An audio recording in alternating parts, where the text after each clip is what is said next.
ఆంధ్రప్రదేశ్లో చంద్రబాబు నాయుడు నాయకత్వంలో కూటమి ప్రభుత్వం ఏర్పడి 6 నెలలు పూర్తయింది. ఉద్యోగుల విషయంలో వారి పనితీరును మదింపు చేయడానికై 6 నెలల కాలాన్ని ప్రొబేషనరీ పీరియడ్గా పరిగణిస్తారు. పనితీరు సంతృప్తికరంగా ఉంటేనే సర్వీసు క్రమబద్ధీకరిస్తారు.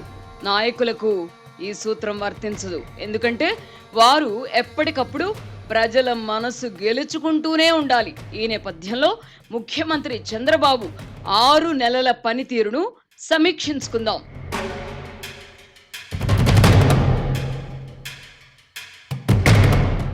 గత ముఖ్యమంత్రి జగన్మోహన్ రెడ్డి పనితీరు, వ్యవహార శైలి పట్ల విరక్తి చెందిన ప్రజలు కూటమికి భారీ మెజారిటీ కట్టబెట్టారు. ప్రతిపక్ష నాయకుడి హోదా పొందడానికి అవసరమైన సంఖ్యాబలాన్ని కూడా ప్రజలు ఆయనకి ఇవ్వలేదు. అయినప్పటికీ జగన్ రెడ్డి ప్రతిపక్ష నాయకుడు కాకుండా పోరు. ఈ కారణంగా ముఖ్యమంత్రితో పాటు ప్రతిపక్ష నాయకుడి పాత్రను కూడా సమీక్షించుకోవడం సముచితంగా ఉంటుంది.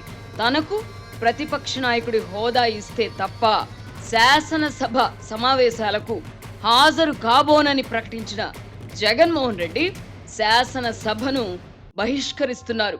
ఎన్నికల్లో ఓడిపోయిన వారు ఓటమికి కారణాలను సమీక్షించుకొని ప్రజాభిమానాన్ని తిరిగి చూరగొనడానికి ప్రయత్నించడం, మెజారిటీ సాధించిన వాళ్ళు తమ పనితీరుతో ప్రజల మనసు మళ్లీ గెలుచుకునే ప్రయత్నం చేయడం సహజం.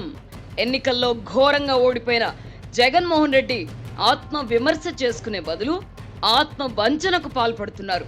అతి మంచితనం, అతి నిజాయితీ వల్లే ఎన్నికల్లో ఓడిపోయామని ఆయన ఆత్మవంచన చేసుకుంటున్నారు. మచ్చుకైనా తనలో కనిపించని సుగుణాలను ఆపాదించుకునే ప్రయత్నం చేయడం విడ్డూరంగా కూడా ఉంది.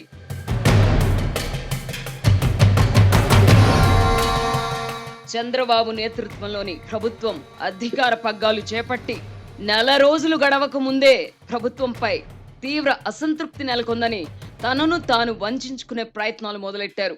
చంద్రబాబు ప్రభుత్వం 6 నెలల పాలన పూర్తయిన సందర్భంగా జగన్మోహన్ రెడ్డికి చెందిన రోత పత్రికలో ఒక కథనాన్ని వండి వార్చారు. ఈ కథనం ప్రకారం ఈ 6 నెలల్లో హత్యలు, దాడులతో రాష్ట్రం అల్లకల్లోలమైంది. ఆగని అత్యాచారాలతో మహిళా లోకం భీతిల్లుతోంది.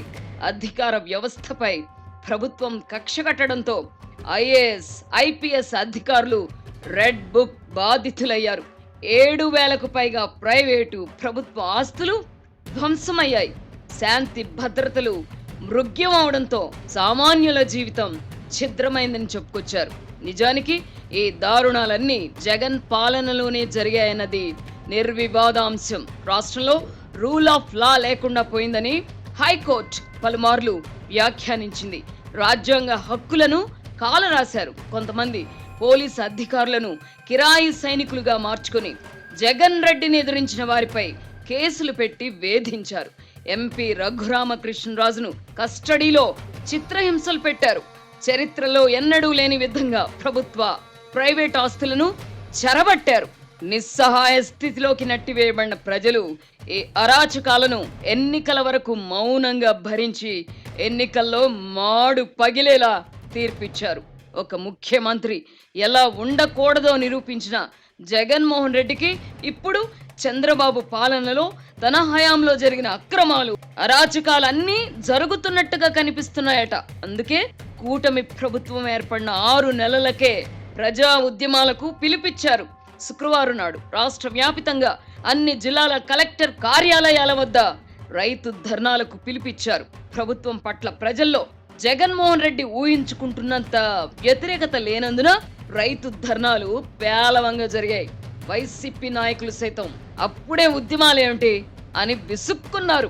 కొంతమంది మాజీ మంత్రులు, మాజీ ఎమ్మెల్యేలు పార్టీని వదిలి వెళ్లిపోతున్నారు. నిజంగానే చంద్రబాబు పాలనపై ప్రజలు విసుగు చెందుతున్నారని అనుకున్నా జగన్మోహన్ రెడ్డి ఎన్నికల్లో తన అదృష్టాన్ని పరీక్షించుకోవాలంటే మరో 4.5 ఏళ్లు ఆగాల్సిందే. ఎందుకంటే జగన్మోహన్ రెడ్డి ముఖ్యమంత్రిగా ఉన్నప్పుడు ఆయనను 5 ఏళ్లు భరించారు కదా.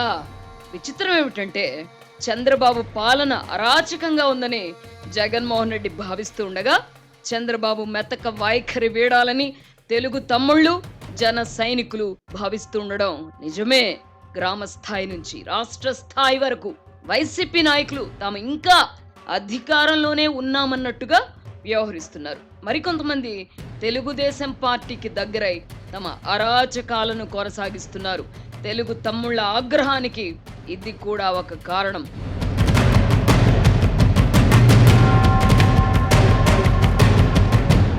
చంద్రబాబు నాయుడు బతికుంటే 2029 తర్వాత తాము అధికారంలోకి వచ్చి ఆయనను జైల్లో పెడతామని వైసీపీ ఎంపీ విజయసాయిరెడ్డి తాజాగా నోరు పారేసుకున్నారు. మనిషి లక్షణాలున్న వారు ఎవరు బతికుంటే అన్న మాట వాడరు. సావు బతుకుల మధ్య కొట్టుమిట్టాడుతున్న వారిని కూడా జీవించాలని కోరుకుంటాం. చంద్రబాబును వృద్ధుడిగా పరిగణిస్తున్న విజయసాయిరెడ్డి కౌమార దశలో ఏమీ లేరే. ఆయనకు కూడా 68 ఏళ్ళు వస్తున్నాయి. చంద్రబాబుకు ఆయనకు మధ్య వయసు తేడా 6 ఏళ్లు మాత్రమే. జగన్మోహన్ రెడ్డి ముఖ్యమంత్రిగా ఉన్నప్పుడు ఆయనను ఎవరైనా బతికుంటే అని ఉంటే అరెస్ట్ చేసి లాకప్ లో చావగొట్టుండేవారు. బోసడికే అన్న పదం వాడినందుకే కదా తెలుగుదేశం నాయకుడు పట్టాభిని అరెస్ట్ చేయించి పోలీసులతో దొంగ దెబ్బలు కొట్టించారు. ఆయన ఇంటిపై దాడి చేయించారు. చంద్రబాబును బతికుంటే అని అంటున్న విజయసాయిరెడ్డి స్వేచ్ఛగానే తిరుగుతున్నారు కదా. ఆయనపై ఎవరూ దాడి చేయలేదే, హత్యకు కుట్ర చేస్తున్నారని కేసులు కట్టలేదే. ఈ తేడా చాలు. జగన్ హయాంలో జరిగిన అరాచకాలు, అక్రమాలు వంటివి చంద్రబాబు పాలనలో జరగలేదు అని చెప్పడానికి. తాను ముఖ్యమంత్రి కుర్చీలో కూర్చుంటేనే ప్రజలకు మంచి జరుగుతుందని అనుకోవడం జగన్మోహన్ రెడ్డి ఇష్టం. అదే నిజమైతే 151 సీట్లతో అధికారంలోకి వచ్చిన తనను ప్రజలు 11 సీట్లకే ఎందుకు పరిమితం చేశారో ఆత్మ పరిశీలన చేసుకోవాలి కదా. ఆత్మస్థుతి, పరనింద ఎన్నికల్లో ఓట్లు తెచ్చిపెట్టవు. చంద్రబాబు 6 నెలల పాలనలో నమోదైన కేసులు జగన్మోహన్ రెడ్డి హయాంలో జరిగిన అరాచకాల్లో కొన్నింటికి సంబంధించినవి మాత్రమే. నాడు జరిగిన అక్రమాలు బయటపడుతున్న కొద్దీ ప్రజలకు మైండ్ బ్లాంక్ అవుతోంది. జగన్ అండ్ కో వెనకేసుకొస్తున్న ఐఏఎస్, ఐపీఎస్ అధికారులు కూడా ఆయనకు కిరాయి సైనికులుగా పనిచేసిన వారే. అందుకే తట్టుకోలేకపోతున్నారు.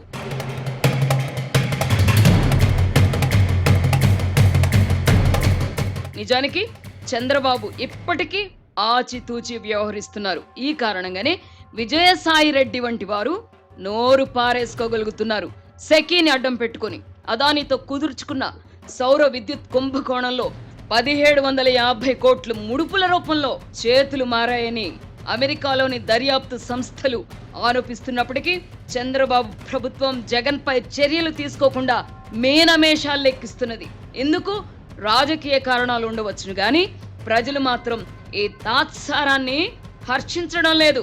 ముఖ్యమంత్రి అనుసరిస్తున్న ఈ సాచివేత ధోరణి వల్ల జగన్ అండ్ కో రెచ్చిపోతున్నారు. దొంగతనం చేసిన వాడే దొంగ దొంగ అని అరిచినట్టుగా సౌర విద్యుత్ కుంభకోణంపై జగన్మోహన్ రెడ్డి మాట్లాడుతున్నారు.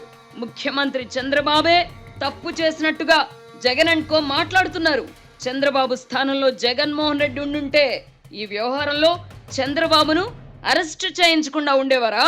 సౌర విద్యుత్ వ్యవహారంలో ఢిల్లీ హైకోర్టులో ఆంధ్రజ్యోతి, ఈనాడు పత్రికలపై పరువు నష్టం దావా వేసిన జగన్మోహన్ రెడ్డి ఒక గ్యాగ్ ఆర్డర్ తెచ్చుకున్నారు.